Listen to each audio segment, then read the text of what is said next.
Vieira, presidente estadual do MDB. Senador, bom dia para o senhor. Seja bem-vindo ao Jornal da Manhã. Bom dia, é um prazer estar aqui novamente com vocês. Muito bem, senador, a gente tem vários assuntos para discutir aqui com o senhor sobre suas ações de mandato, CPI do crime organizado, emendas parlamentares, reestruturação do MDB e eleições 2026. Mas antes quero ouvir sua opinião sobre essa decisão da Procuradoria-Geral da República em ter denunciado o presidente Bolsonaro mais 33 por golpe de Estado, entre outros crimes. O senhor acha que essa denúncia foi justa?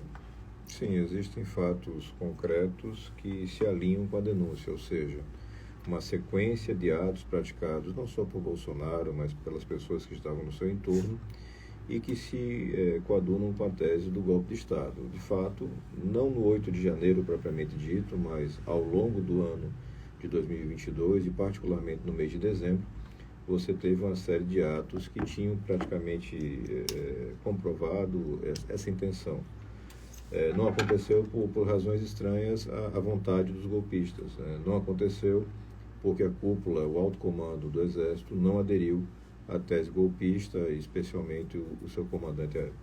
A esperança dos que estão envolvidos nessa trama de tentativa de golpe é que seja aprovada no Congresso Nacional aquela tese da anistia para eles. O senhor acredita que essa anistia deve passar no Congresso Nacional? Não, pelo menos os projetos que até o momento foram apresentados, são projetos muito simplórios, que fazem uma anistia total. E isso é absolutamente inaceitável. Ele está falando no crime de uma gravidade extrema. E quando se ataca toda a construção do PGR, né, do Dr. Paulo Gonet, se ataca muito a questão de uma delação premiada. As pessoas dizem, olha, está tudo baseado numa delação premiada do Mauro Cid, e ele foi constrangido, não foi, ele tem alguma vantagem com aquela delação, não tem. Veja, existe uma série de outros documentos que estão no processo que são muito mais relevantes. Em particular, eu acho mais relevantes os depoimentos dos comandantes do Exército, da Aeronáutica, que relatam textualmente ter sido convocados pelo presidente da República, Jair Bolsonaro. Na reunião, o Jair Bolsonaro apresenta um plano de golpe de Estado, um decreto, minuta de decreto e tudo mais, e eles resistem e informam o presidente da República que aquilo é crime. Então, a tentativa aconteceu, ela não se concretizou porque não teve força suficiente para isso. E isso é profundamente lamentável. É evidente que é preciso separar aquelas centenas de pessoas que praticaram apenas de atos materiais.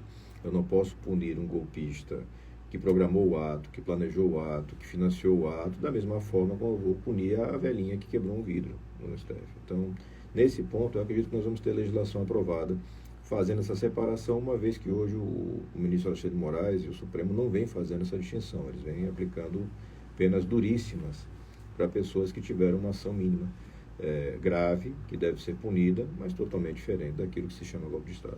Uma forte crítica ao Alexandre de Moraes, senador, surgiu após ele ter liberado aquele vídeo da audiência dele com o tenente-coronel Cid, em que ele chega ao ponto de ameaçar prender novamente o Cid, prender o pai dele, a mãe, a esposa e a filha, caso ele não revelasse algo que o ministro entendia que ainda não foi esclarecido. O senhor acha que realmente essa maneira de conduzir esse depoimento por parte do ministro Alexandre de Moraes teria sido abusiva para com o suspeito? Veja, o réu, na época, o colaborador, como se chama, né, Mauro Cid, estava acompanhado pela sua defesa técnica. É mais ou menos a mesma discussão que você tem com relação às delações da Lava Jato. E vai ser muito interessante você assistir ministros como Dias Toffoli, Gilmar Mendes, que atacaram as delações da época da Lava Jato. O Toffoli chega a dizer que foram torturados os pobrezinhos dos empresários bilionários que roubaram o Brasil. E agora eles vão ter que votar num processo onde você tem novamente uma delação premiada, e o processo de negociação da delação premiada é mais ou menos esse mesmo. O delator, que é um bandido, necessariamente ele é bandido, porque ele cometeu um crime e ele está delatando os comparsas. Ele tenta o tempo inteiro esconder aquilo que não lhe interessa. No caso específico, o Mauro Cid, salvo engano, vinha escondendo a atuação dos militares. Ele estava jogando no fogo o Bolsonaro, ele estava jogando no fogo os civis e estava preservando os generais do Exército. E aí ele toma aquela pressão a mais ali, dentro de um limite da lei, porque, de fato, quando o colaborador esconde alguma informação, ele perde todos os benefícios. E os benefícios que foram negociados por Mauro Cid foram justamente esses, porque o pai dele vendeu relógio roubado por Bolsonaro nos Estados Unidos, esse pessoal trouxe esse dinheiro para cá, então existem crimes praticados por eles. E na negociação, se eu não estou enganado, o que Mauro Cid pediu foi a isenção total de pena de culpa para os seus familiares e que ele mesmo tivesse uma pena reduzida e, se não me engano, cumprida no regime aberto. Então, o processo de negociação com o colaborador é mais ou menos esse. É natural que os advogados ataquem, mas o interessante vai ser ver isso. Você vê o tanto de hipocrisia que a gente tem no mundo jurídico brasileiro. Quando é o meu cliente, ele tem direito a tudo. Quando é o cliente do meu adversário, quando é o adversário político, ele não tem direito a nada. Então, vai ser um julgamento, mas como eu disse, mesmo que você descarte a delação, você tem uma série imensa de outros documentos. Você tem minuta de decreto de golpe, você tem discurso pós-golpe, até isso eles tinham pronto. O Bolsonaro já tinha pronto o texto que ele leria para dizer, olha, a gente deu aqui, decretamos esse, sei lá, estado de sítio, etc, etc.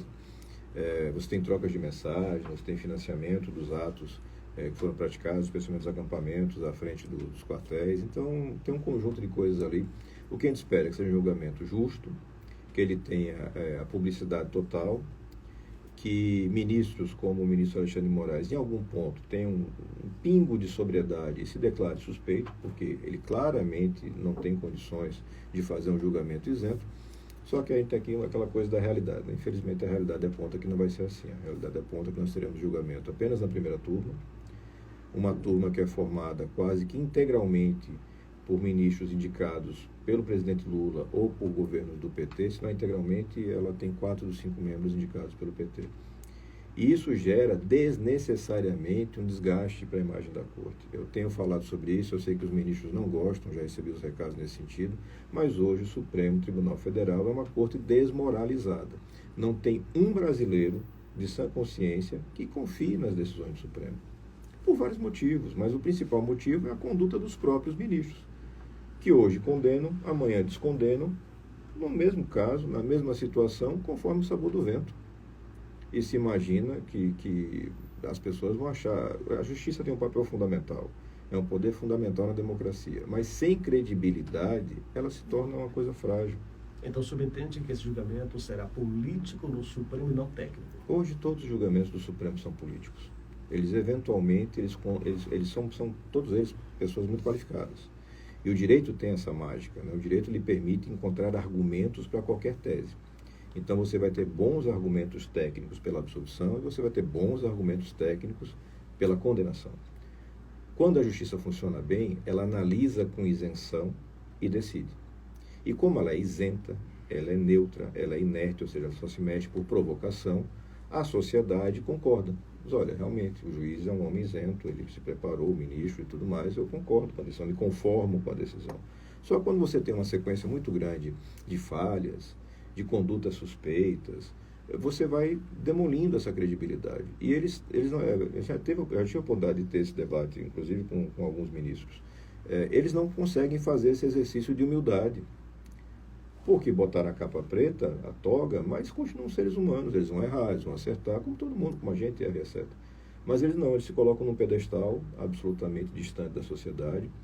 O ministro Barroso, o presidente da casa, costuma dizer que ele não pode se guiar por pesquisa de opinião pública, mas é claro que ele não pode se guiar por pesquisa de opinião pública, mas ele deve ouvir o público. Ele deve fazer uma reflexão, olha, tem alguma coisa errada. Por que as pessoas não confiam na justiça? Será que é porque ela é lenta e seletiva? Será que é porque nós temos salários absurdos, penduricários, espalhados pelo país? Bilhões de reais pagos em penduricários? Mas, infelizmente, essa reflexão não existe. Os ministros não fazem esse exercício de humildade, de autoanálise. Isso vai acumulando na sociedade, gerando, mais do que tudo, um descrédito. E é muito ruim para a democracia. Então, para a gente mudar de tema, Fabiane... Antes de mudar de tema, deixa eu aproveitar esse gancho, porque a gente precisa fechar o pacote, porque já tem muita gente perguntando. O ministro Barroso falou que esse julgamento não será político, mas a gente avalia como é difícil essa condição, o senhor acabou de citar, o senhor tem o mandato e tem legitimidade para dizer o quanto a sociedade também olha para a Suprema Corte com essa desconfiança. A questão é exatamente essa. O que está, de fato, neste momento em jogo? São as eleições de 2026, há um paradoxo, há eu diria, uma mistura da condição real dos crimes que foram cometidos contra a nação e a condição eleitoral do ex-presidente Jair Bolsonaro, que, diga-se de passagem, está inelegível até 2030. Ou seja, nós temos aí teríamos uma mudança nessa condição. Bolsonaro seria preso ou ele não seria candidato em 2026? E ele tem razão quando diz que esse julgamento é político, não jurídico? Sim, ele tem razão. Existe, na minha visão, na minha opinião, Alessandro Vieira, meu CPF, na minha visão, aconteceu uma tentativa de golpe de Estado no Brasil. Eu falo isso já há bastante tempo, antes da denúncia do PGR. Porque presenciei, porque ouvi, porque vi como as coisas aconteceram. Você tinha um grupo que estava no poder, e não é só Jair Bolsonaro, um grupo, os generais palacianos, que não queriam largar o osso, que tinham acesso a salários altíssimos, que tinham acesso a um poder enorme e que não queriam largar o osso. E não conseguiram executar o golpe porque não tiveram condições para isso. Ponto. Outra coisa é a forma de atuação da justiça brasileira, em particular da nossa Suprema Corte. É uma atuação política, constantemente política. Eu tenho ministros dando entrevista todos os dias falando de assuntos políticos. Eu tenho ministro celebrando a vitória do Lula pós-eleição. Isso tudo vai gerando uma soma de coisas que desgasta a justiça.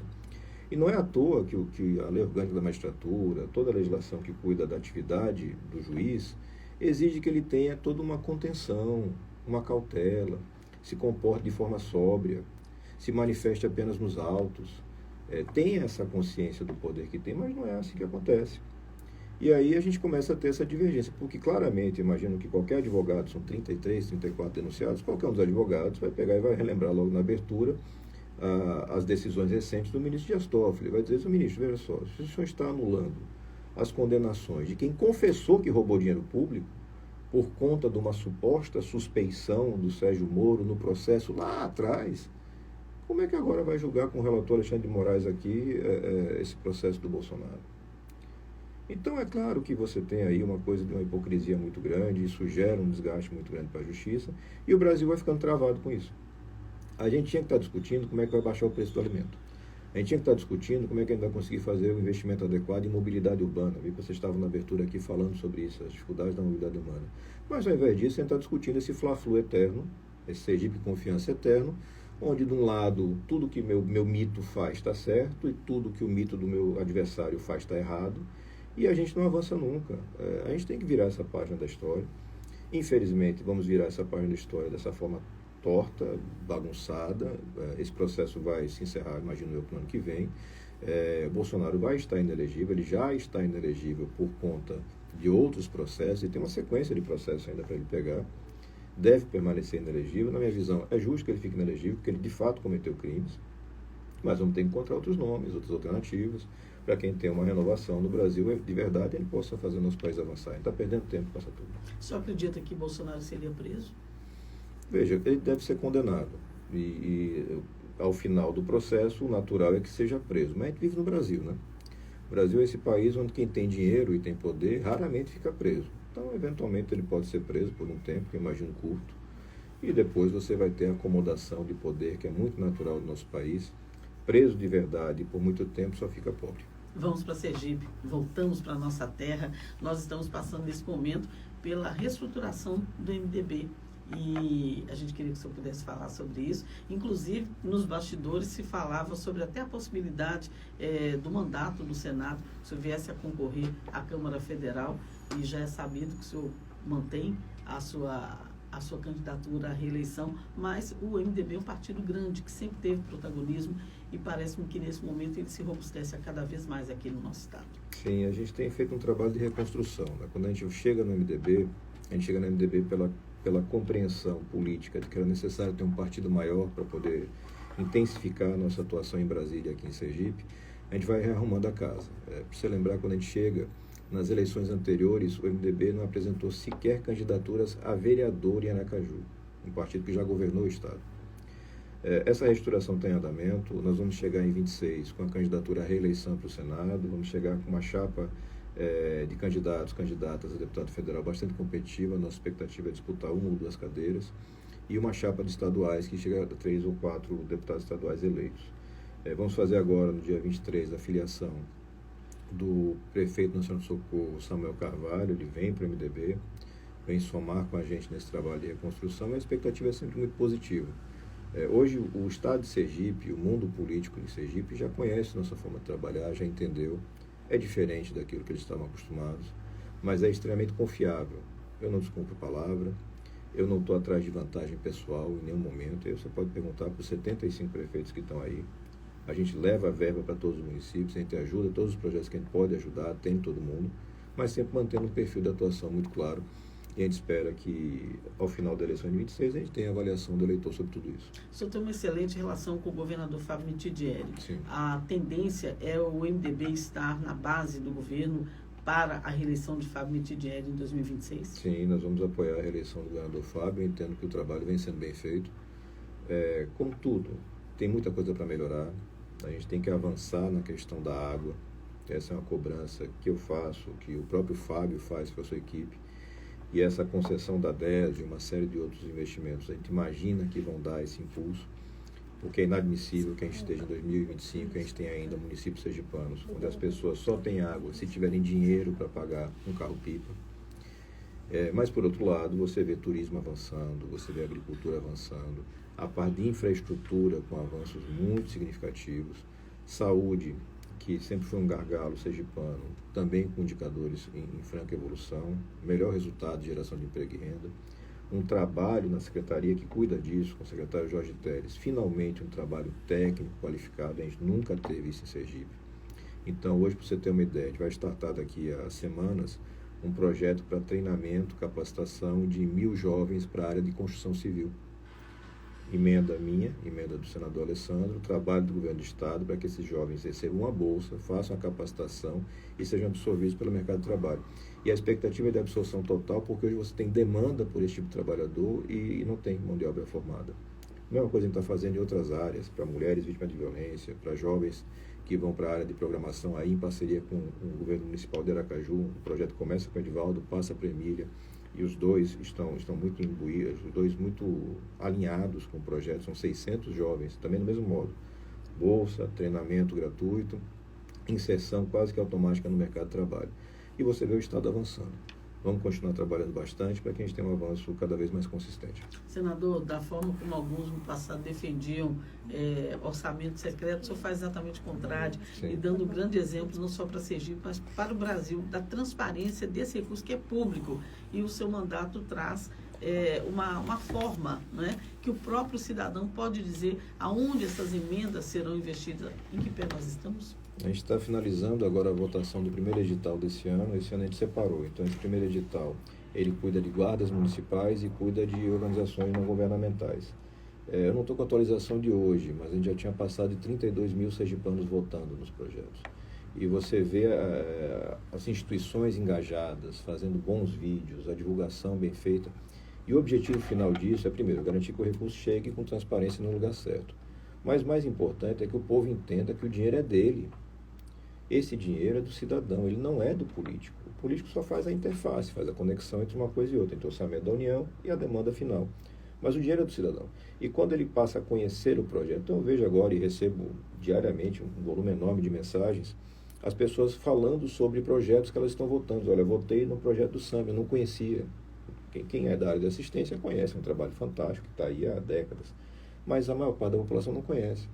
Na hora que passa a conhecer, passa a reconhecer a importância daquilo ali, ela se sente dona, se sente parte, vai ajudar mais, vai apoiar mais, vai fiscalizar esse recurso. Eu posso falar bastante sobre emendas, porque assim, a primeira ação na Justiça contra o orçamento secreto foi minha. Quando a Justiça, depois de 3 anos de processo, declara que é inconstitucional, o processo onde ela faz isso é um processo que teve início por iniciativa minha. Não falta dinheiro no Brasil. Posso falar com a mais absoluta certeza, não falta dinheiro no Brasil, não falta em Sergipe, não falta em Aracaju. O que falta é você ter a destinação correta, transparente, clara. E um dos melhores caminhos é ouvir o povo, é ouvir o cidadão. Por falar nisso, falar em ouvir, nós temos aí uma atuação muito forte Atualmente nós estamos vendo a Guarda Municipal de Aracaju sob um comando muito forte de um delegado também, Sim. delegado André Davi, e nós temos emendas, né? Um dos projetos que é importante. Como é que o senhor vê? Qual é o papel que o senhor vê que a Guarda tem desenvolvido? A Guarda hoje tem um papel de polícia praticamente, né? Seria para alguns uma interferência de poderes ou é um poder a mais para a segurança do cidadão? É uma atividade que se soma. A gente tem nesses 6 anos de mandato apoiado muito as guardas municipais, seja estimulando prefeitos à criação, seja equipando as guardas. A Guarda de Aracaju agora pega uma nova roupagem, né? O delegado André Davi sempre foi um delegado muito operacional. É evidente que tem uma transição, né? Porque a Guarda Municipal não vai ter a função de investigação, não vai ter a função primordial de fazer prisões em flagrante, mas ela também pode fazer. O Supremo acabou de reconhecer, acho que semana passada, isso. Pode fazer a prisão em flagrante naturalmente, pode fazer uma ação, digamos que básica de patrulhamento ligada a um equipamento público específico, então, digamos, o entorno de uma escola municipal, ele pode ser fiscalizado e patrulhado. O que a gente tem estimulado bastante nas guardas é que elas comecem a conectar os vários fatores que fazem a segurança funcionar. Então, é contratação por concurso público, é treinamento adequado, é equipamento suficiente e tecnologia. Então, a gente tem feito, pelo interior do estado, em pedaços aqui de Aracaju, investimento em vídeo monitoramento. Só que, claro, eu não posso chegar e dizer, olha, faça isso ou faça aquilo, não é meu papel. Eu tenho que dialogar com as autoridades e eles me apresentam os projetos, a gente vai colocando, no caso específico agora a gente tem, se não me engano, são 24 ou 22 guardas municipais no estado de Sergipe concorrendo no edital de emendas. Acho que a maior parte delas será vitoriosa, será contemplada, com projetos que são de infraestrutura, de equipamento, e a gente vai fazendo a modulação disso para que a gente possa avançar. As guardas são fundamentais para a segurança, não tenho dúvida. Um trabalho bem feito, bem ordenado da guarda, bem integrado da guarda. Acho que talvez o André também tenha essa experiência, porque na cidade distância, onde ele teve um papel muito, muito bom, a guarda municipal sempre esteve muito bem integrada com as polícias. Então, talvez esse conhecimento de causa faça com que o trabalho aqui na Aracaju seja mais facilitado e mais eficiente. Muito bem, estamos conversando aqui no Jornal da Manhã com o senador da República, Alessandro Vieira. Senador, o senhor faz parte do agrupamento hoje do governador Fábio Mitidieri. Teremos 2 vagas que serão atualizadas para o Senado da República, onde a população pode recolocar o senhor ao Senado da República, juntamente com o senador Rogério Carvalho. O senhor se considera hoje um dos candidatos que serão apoiados pelo governador do estado, já que ele pode indicar 2 candidatos às 2 vagas? Eu não faço esse tipo de ajuste com tanta antecedência, Paulo. Quando eu digo assim que eu faço política diferente da maioria das pessoas, é verdade. Eu nunca sentei com o Fábio para exigir espaço em chapa, em nenhum momento. É evidente que eu sou o parlamentar federal que mais ajuda o governo do estado, muito longe de qualquer outro colega parlamentar.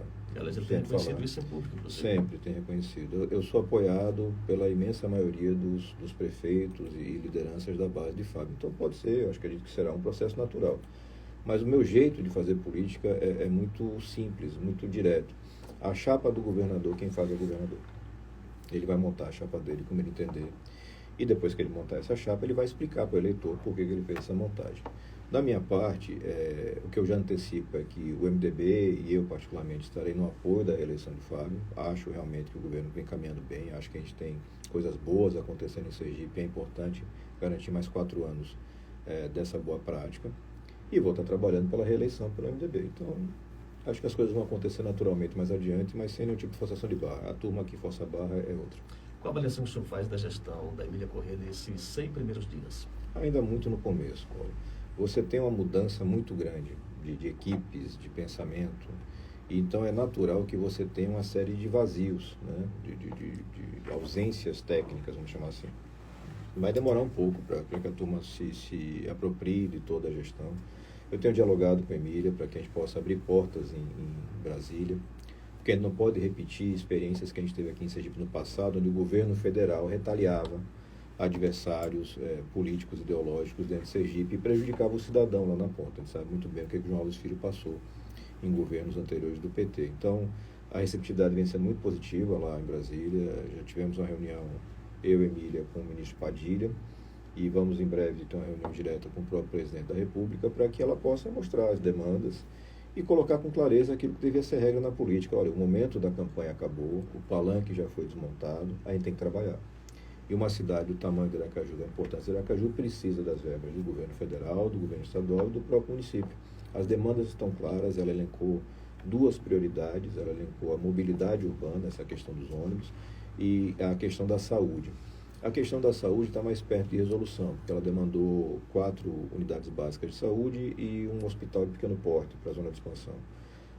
As unidades básicas de saúde eu já fiz, por emenda direta, a contemplação de 2 delas. A gente está esperando a aprovação do orçamento, mas acredito que vai ser possível contemplar as outras 2 também, para que a gente possa ampliar a rede de atendimento de saúde para o cidadão de Aracaju. E estamos em tratativas com o Ministério da Saúde, tudo indica que o próprio Padilha vai assumir o Ministério da Saúde, para quem tenha também esse hospital de pequeno porte, porque a zona de expansão precisa de um atendimento mais rápido e que desafogue o uso. Então, vejo com uma boa expectativa, a jornada dela não é fácil, ela vai sempre encontrar dificuldades nessa montagem de equipe, porque era uma vereadora de oposição, sem experiência em gestão, então ela vai aprender na prática. Mas foi a escolha soberana dos aracajuanos e a gente tem que ajudar. Aqui pelo WhatsApp, muita gente participando, interagindo, a gente vai ler algumas mensagens. Aqui o ouvinte Alex, ele fala o seguinte: bom dia, Paulo e Fabiana. Eu sou de direita, votei em Bolsonaro, mas tenho uma linha mais equilibrada do que alguns colegas meus bolsonaristas. Votei no senador Alessandro Vieira. Estou analisando o comportamento dele, talvez possa votar novamente nele, pois reconheço que ele tem feito um bom trabalho sim. Algumas observações a serem feitas, mas no geral eu admito que ele tem feito um bom trabalho. Aproveito a entrevista dele para perguntar sobre a questão da CPI da toga. Por que esta CPI não anda no Congresso Nacional, principalmente no Senado da República, senador? Um grande abraço e meus parabéns pelo seu trabalho. Sei que alguns colegas, ele coloca a observação, sei que alguns colegas meus bolsonaristas mais radicais vão me criticar por eu estar te elogiando, mas é a minha opinião. A democracia é assim, a gente tem divergência de opinião e ninguém agrada a todo mundo. A CPI da toga não avançou em 2019, e aí vamos dar um passo atrás histórico para que as pessoas entendam isso. Em 2019, a gente tinha pela primeira vez uma oportunidade política de fazer uma mudança mais incisiva. Por quê? Porque nós tínhamos ali 26, 27 senadores novos, 11 deles nunca tinham sido parlamentares ou apenas vereadores, não tinham contaminações com esse sistema de Brasília, que é um sistema muito bruto, e por conta disso eu consegui as assinaturas da CPI da toga. A CPI não foi para frente por uma ação direta do presidente Jair Messias Bolsonaro. Essa ação direta do presidente Bolsonaro contra a CPI da toga é reconhecida em discurso pelos filhos parlamentares. Eduardo Bolsonaro criticava na Câmara dos Deputados, o Flávio Bolsonaro se desesperava no Senado contra a CPI. E hoje, assim, salvo aquele bolsonarista muito apaixonado, todos reconhecem o tamanho do erro de Bolsonaro. Bolsonaro optou por proteger a própria família, a família investigada pelas sucessivas rachadinhas lá no Rio de Janeiro, fez um acordo com pessoas do judiciário, conseguiu do ministro Dias Toffoli uma decisão que suspendeu todas as investigações do Brasil contra a corrupção baseadas em relatórios do COAF, todas, por mais de um ano, e fez uma atuação, o falecido senador Major Olímpio, a senadora Soraya, a senadora Selma, todos relataram na tribuna terem sido convocados pelo presidente da República para atuar contra a CPI, para retirar as assinaturas. Tudo é público, está documentado, tem vídeo, tem foto, tem texto, tem tudo se quiser. Então, não tivemos a CPI da toga no momento em que ela era viável por conta de Jair Messias Bolsonaro. Ele não teve coragem. E quem tem rabo preso não tem coragem. E o presidente Bolsonaro é um homem que tem rabo preso, seja ele, seja a família, patrimônio que não se explica. Então, assim, eu não gosto de desfazer o sonho das pessoas. Eu sei que quando eu falo isso, o apaixonado fica magoado. Mas a verdade tem que ser dita. Então, ele não conseguiu avançar naquele momento e você vai ter, isso está em vídeo, nos registros do Senado, pode acompanhar, como é didático.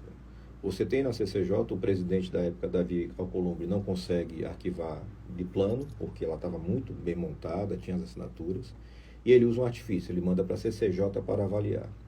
E na CCJ o relator é Rogério Carvalho, de Sergipe, do PT, e ele tem o apoio do Centrão e de Bolsonaro para engavetar a CPI. A CPI nunca foi extinta, ela ficou numa gaveta, perdida nessa gaveta, porque eles não tiveram capacidade técnica de dizer, olha, não pode ter CPI. Eles tiveram que reconhecer, pode ter CPI. Mas a gente entende que os fatos, enfim, e aí botaram na gaveta. A gente, para poder novamente ter uma condição política para fazer uma CPI dessa envergadura, a gente vai ter que, em 26, fazer uma votação muito séria. E não adianta votar em palhaço. Com todo respeito ao palhaço que trabalha no circo, mas os que trabalham fora do circo, esses daí não merecem respeito. Não dá para votar em gente que tem processo, que tem rabo preso, gente que faz rachadinha. Não dá. Gente que vende emenda parlamentar. Não dá. Por quê? Porque quando você bota o pezinho lá em Brasília, a primeira coisa que a turma faz é puxar a sua ficha. Eu passei os 4 anos do governo Bolsonaro monitorado pela BIM. Eu tenho ministros do Supremo que ostensivamente falam que me têm como um desafeto. O ex-procurador-geral da República, Augusto Aras, falou em várias entrevistas que me tinha como inimigo. E eu estou aqui de pé. Não respondo a um processo. Continuo falando o que eu acho que é certo, porque eu não tenho rabo preso. Então, essa é a grande decisão que o eleitor vai ter que tomar em 26. Porque se você for votar por paixão, por videozinho de internet, aí esquece. Porque bota o pé lá e os caras apertam e acaba. Esses homens, esses heróis de videozinho de WhatsApp, quando você bota na vida real, acaba. Porque você vê que eles não têm substância, não têm força para aguentar esse tranco. Então, é uma eleição muito importante para todos os cargos disputados, mas particularmente o Senado é uma eleição muito importante. Porque o Senado tem um papel constitucional que permite fazer esse balanço de forças. E hoje eu tenho convicção, como eu tenho desde o começo do mandato em 19, de que é preciso fazer uma apuração séria com relação à conduta de alguns ministros. Não é do Poder Judiciário, de alguns ministros que se portam na sua vida privada, na sua vida profissional, na minha visão, de uma maneira profundamente inadequada. Hoje não existe condição política de fazer a CPI. Hoje nós não temos um número suficiente de pessoas para fazer a CPI. E sem ter isso, você não consegue colocar de pé. Então, o eleitor que tem essa preocupação, coloque isso na sua lista de preocupações para a gente resolver em 26, que novamente talvez a gente consiga construir um cenário político que viabilize isso. Jogamos fora essa oportunidade.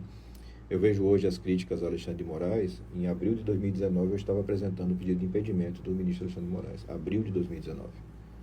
E o governo Bolsonaro não concordava comigo. O governo Bolsonaro, pelo contrário, me atacava nas redes sociais, como hoje todo mundo sabe. Pagava gabinete do ódio, essa turma toda, para ficar me atacando. Então hoje, quando você tem até um apaixonado que tem uma restrição, é por conta dessas campanhas negativas todas. Mas ele não consegue entender que as campanhas negativas aconteceram justamente porque eu atacava o ponto verdadeiro. Quem protege bandido, quem acoberta a coisa errada. E essa turma não quer isso. Essa turma só quer sentar no poder e se apropriar do poder. E aí nós somos diferentes e essa diferença é irreconciliável. Senador, só vê um futuro diferente em 2026, uma vez que a consciência política do cidadão brasileiro, ela hoje está muito sentada, eu diria, muito confortavelmente, assistindo só meme. O cidadão, ele passa o tempo todo com o celular na mão, em rede social, sendo jogado de um lado para o outro. Nós sabemos que alguns chamam de censura, mas que nós precisamos sim dar uma organizada nessa questão da exposição de ideias e opiniões. Chamam de censura porque querem dizer qualquer coisa e querem induzir o cidadão. O senhor acredita que nós teremos um cenário menos ruim em 2026 ou a coisa está descambando para ser ainda pior do que já foi por conta de fake news? Nós vamos para mais uma eleição sem ser aprovado aquele projeto no Congresso Nacional? Muito provavelmente sim. Nós vamos para a próxima eleição no tocante a redes sociais, provavelmente baseados em decisões do Supremo.